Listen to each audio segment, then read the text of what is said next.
Hello बच्चों, I am Divya your maths teacher. आपका वृंदा classes में फिर से बहुत बहुत वेलकम है। तो चलिए आज जो है हम जल्दी से आज की क्लास स्टार्ट करते हैं। देखो आज हम क्या करेंगे, हमारा जो है चैप्टर है प्रोबेबिलिटी। हमारी क्लास 10th का लास्ट चैप्टर है प्रोबेबिलिटी। उस चैप्टर का लास्ट क्वेश्चन है क्वेश्चन 25। ठीक है, देखो which of the following arguments are correct and which are not correct, give reasons of your answer. इसमें क्या दिए गए हैं, क्वेश्चन में आर्गुमेंट्स दिए गए हैं। ठीक है, अब ये बताने हैं कि कौन से करेक्ट हैं और कौन से करेक्ट नहीं है। इसके दो आर्गुमेंट्स हैं, दो पार्ट हैं। ठीक है, और जो भी करेक्ट हो या ना करेक्ट हो उसका क्या बताना है, हमें रीजन बताना है। देखो इसका जो पहला पार्ट है, if 2 coins are tossed simultaneously there are 3 possible outcomes। इस क्वेश्चन के पहले पार्ट में क्या करे गए हैं, दो कॉइन सिक्के क्या करे गए हैं साइमल्टेनियसली, मतलब एक के बाद एक।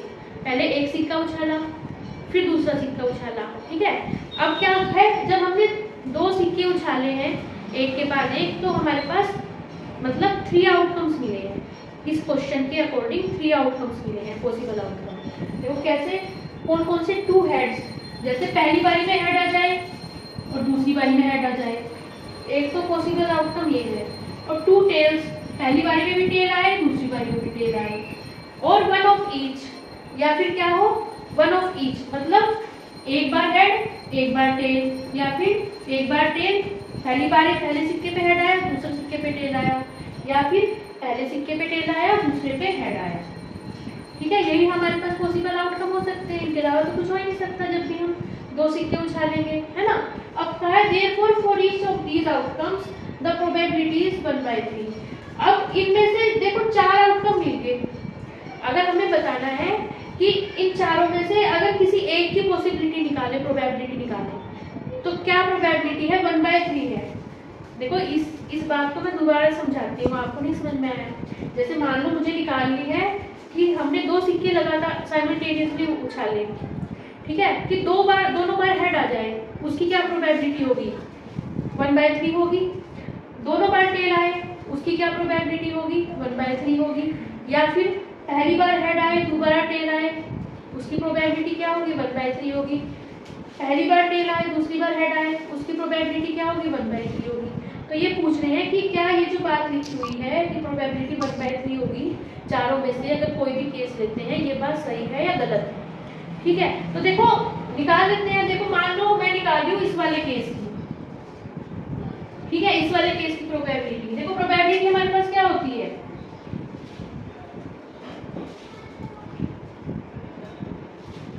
फेवरेबल आउटकम्स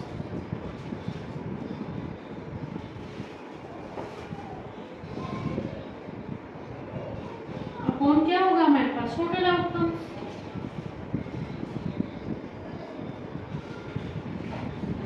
ठीक है, देखो दोनों बार हेड आए, पहली बार भी सिक्का उछालने पे हेड आए और दोबारा भी हेड आए, तो कितनी है चारों में से फेवरेबल आउटकम एक ही है, एक ही पॉसिबिलिटी है, तो 1 आएगा। और टोटल आउटकम कितने हमारे पास 1 2 3 4 4 आएगा। इस वाले केस में क्या आ गई प्रोबेबिलिटी 1/4 आएगी। लेकिन क्वेश्चन में क्या था, therefore for each of these outcomes the probability is 1/3। इसमें इसने कहा था therefore for each of these outcomes. देखो ईच ऑफ दीज आउटकम्स, इन चारों में से अगर कोई भी एक ले, चारों में से कोई भी एक ले, उसकी जो प्रोबेबिलिटी है 1/3 आनी चाहिए। ठीक है, देखो इस वाले केस में भी ये वाला जो कंसेप्ट है गलत हो रहा है, वैसे तो हमारा आंसर फॉल्स आ गया और कोई चेक करने की जरूरत नहीं है। क्यों, क्योंकि इसमें लिखा था ईच ऑफ दीज आउटकम्स, इन चारों में से अगर किसी भी एक आउटकम की क्या निकाले, प्रोबेबिलिटी निकाले, तो 1/3 आनी चाहिए। एक का चेक कर लिया, आपको कैसे करना है एग्जाम में, केवल एक का चेक करना है। ठीक है, एक केस का चेक करना है। अगर उस केस पे जब ये लिखा हो ईच ऑफ दीज आउटकम्स, ये वाला लिखा हो ईच ऑफ दीज आउटकम्स में केवल एक केस का चेक करना है। एक केस का चेक करने पे हमारे पास क्या आया, गलत आ गया, तो बस फॉल्स लिख दो। ठीक है, अगर मान लो एक केस का चेक करने पे ये वाली बात सही आ जाती, फिर दूसरे का चेक करते। ठीक है, अगर पहली बारी में ही हमारे पास आंसर रॉन्ग आ गया तो बस फॉल्स लिख देंगे, दूसरा चेक नहीं करेंगे। लेकिन मैं आपको करके दिखा रही हूँ। मान लो ये वाला लेना हो कि 2 बार टेल आए। ठीक है, 2 बार टेल आए तो क्या होगी हमारे पास प्रोबेबिलिटी, देखो फेवरेबल आउटकम कितने होंगे 1 हो गया। ठीक है, और टोटल आउटकम कितने हैं 4। ठीक है, अब भी 1/4 आ रही है। अब ये वाली बात गलत होगी। मान लो ये लिखा है, देखो लिखा था हमारे पास और 1 ऑफ ईच। मान लो हमारे पास ये आ जाती है संभावना कि पहली बार हेड आए, दूसरी बार टेल आए, तो क्या होगी हमारे पास, तब भी 1/4 होगी। पहली बार हेड आए, दूसरी बार टेल आए, फेवरेबल आउटकम कितने हो गए, 1 हो गए, टोटल आउटकम 4 हो गए, तब भी 1/4 होगी। इस केस में भी क्या होगी प्रोबेबिलिटी 1/4। इस वाले केस में पहली बार टेल आए, दूसरी बार हेड आए, 1/4। ठीक, तो इस तरह अगर हम किसी भी आउटकम की देखो प्रोबेबिलिटी निकाल रहे हैं तो हमारे पास क्या आ रही है, 1/4 आ रही है।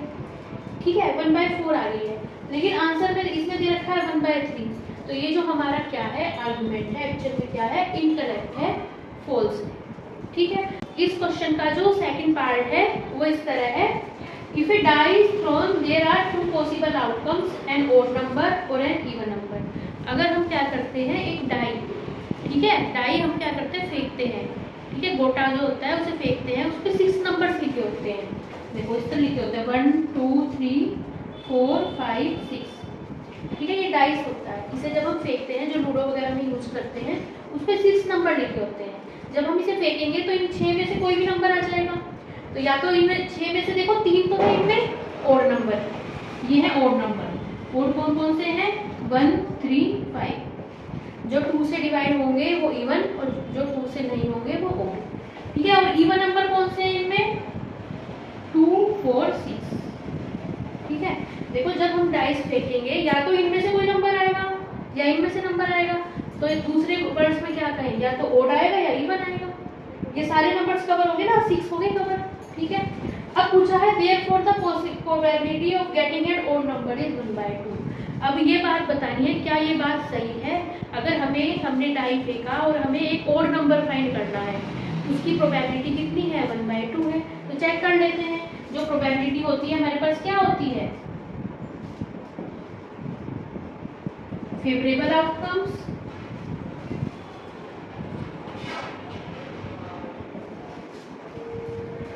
को किससे डिवाइड करेंगे, टोटल आउटकम्स।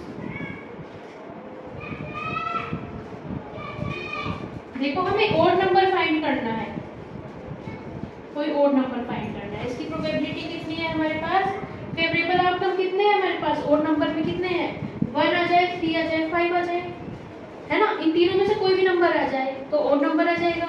एक तरह से फेवरेबल आउटकम कितने हैं, 1 2 3 3 है हमारे पास। देखो अगर हमें इवन नंबर की भी बतानी होती प्रोबेबिलिटी तो भी इसी तरह निकालते। इवन नंबर भी कितने हैं, 1 2 आ जाए, 4 आ जाए, 6 आ जाए, है ना। तो कितने आउटकम्स होंगे, 1 2 3। तो फेवरेबल आउटकम कितने होंगे, 3। ठीक है, तो ओड नंबर आने में कितने आउटकम्स हैं, 3 हैं। और टोटल आउटकम तो पता है 6 है, 1 2 3 4 5 6। ठीक है, 6 है, तो 3 1 जा 3 3 2 जा 6, 1/2।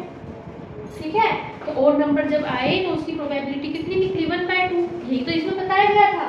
इसका मतलब ये जो हमें क्या दिया गया है, आर्गुमेंट दिया गया है, एक्चुअल में क्या है, करेक्ट है। ठीक है, देखो पिछला आर्गुमेंट जो था इनकरेक्ट था। ठीक है, ये वाला क्या है, करेक्ट है। ठीक है बच्चों, तो ये थी आज की क्लास हमारे पास। आज इस तरह हमारे ये जो चैप्टर है कंप्लीट होता है। अगर आपको ये चैप्टर अच्छा लगा हो, मेरा पढ़ाया हुआ अच्छा लगा हो, सारे क्वेश्चन समझ में आ गए हो, प्लीज़ चैनल को ज़्यादा से ज़्यादा लाइक करें, शेयर करें, सब्सक्राइब करें। Thank you for watching, bye bye, see you in next class.